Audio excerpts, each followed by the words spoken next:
ابو نور T V کے محترم ناظرین و سامعین، السلام علیکم، خوش آمدید۔ جنسی موضوعات پر معلومات فراہم کرنے سے میرا ایک خاص مقصد ہے۔ اس چلتے دور میں بہت کم نوجوان ایسے ہیں جنہیں اپنی جوانی پر ناز ہو اور وہ کہہ سکیں کہ ہم نے اپنے ہاتھوں اپنی جوانی کو روگ نہیں لگایا، پھر دیگر ذرائع سے جنسی تسکین حاصل کرنے کی کوشش نہیں کی۔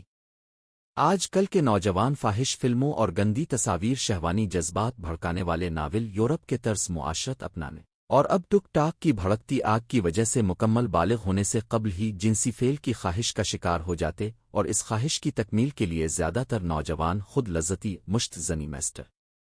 ہینڈ پریکٹس کی عادت کو اپنا لیتے ہیں۔ بیشتر ہم جنسیت HOMOSEXUALTY میں مبتلا ہو جاتے ہیں۔ بعض جنسی کجروی میں لیزبینز گیز بن جاتے ہیں، یعنی ہم جنس پرستی میں مفعول بن کر جھوٹی لذت حاصل کرتے ہیں۔ کچھ لوگ جنسی تسکین کے لیے اس سلسلے میں پروفیشنلز طوائفوں سے رجوع کرتے ہیں۔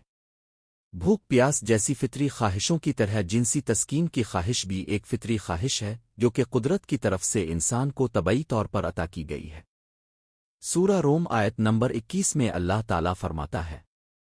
اور اس کے نشانات میں سے ایک نشان یہ ہے کہ اس نے تمہارے درمیان کشش و محبت رکھ دی ہے۔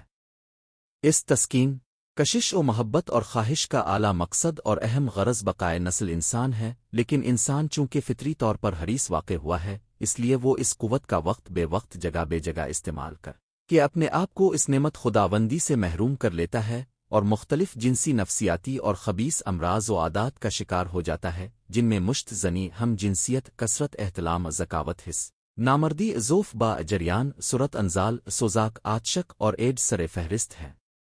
یہ سب کچھ جنسی معلومات سے لا علمی کی وجہ سے ہوتا ہے، اس لیے والدین اور اساتذہ کو چاہیے کہ اس ویڈیو پیغام کو دیکھ کر ناک بھونے نہ چڑھائیں، بلکہ حقیقت کا سامنا کریں اور دوستانہ ماحول میں اپنے بچوں کو جنسی معلومات سے روشناس کرائیں، کیونکہ اگر اپنے اس سلسلے میں ٹال مٹول سے کام لیا تو بچوں کے دماغ میں اس بارے میں جاننے کی خواہش ضرور رہتی ہے، اور وہ اپنے سے بڑے کلاس فیلوز، گلی محلے کے بری صحبت رکھنے والے دوستوں وغیرہ سے سیکس کی بے تک معلومات حاصل کریں گے، اور اپنے نازک دل و دماغ کو گندے خیالات سے بھر کر اپنی جوانی کو داغدار کر لیں گے۔ لہذا سن بلوغ کو پہنچنے والے بچوں کو سمجھا دینا چاہیے کہ جنسی تسکین کی صحیح صورت مرد اور عورت کا ملاپ ہے، اور مرد اور عورت کے ملاپ کی اخلاقی، قانونی و شرعی صورت شادی ہے۔ شادی سے انسان کی جنسی زندگی میں نظم و ضبط پیدا ہوتا ہے۔ شادی کا ثمرہ اولاد ہے، جس کی باقاعدہ پرورش سے انسان معاشرے میں اپنا فرض ادا کرتا ہے۔ موجودہ ماحول کے مطابق والدین کو بالغ ہونے والے بچے کی شادی کا فریضہ جلد از جلد ادا کر دینا چاہیے، کیونکہ جنسی کجرویوں، برائیوں، جنسی امراض اور جنسی جرائم کو کم بلکہ ختم کرنے کا یہی ایک طریقہ ہے۔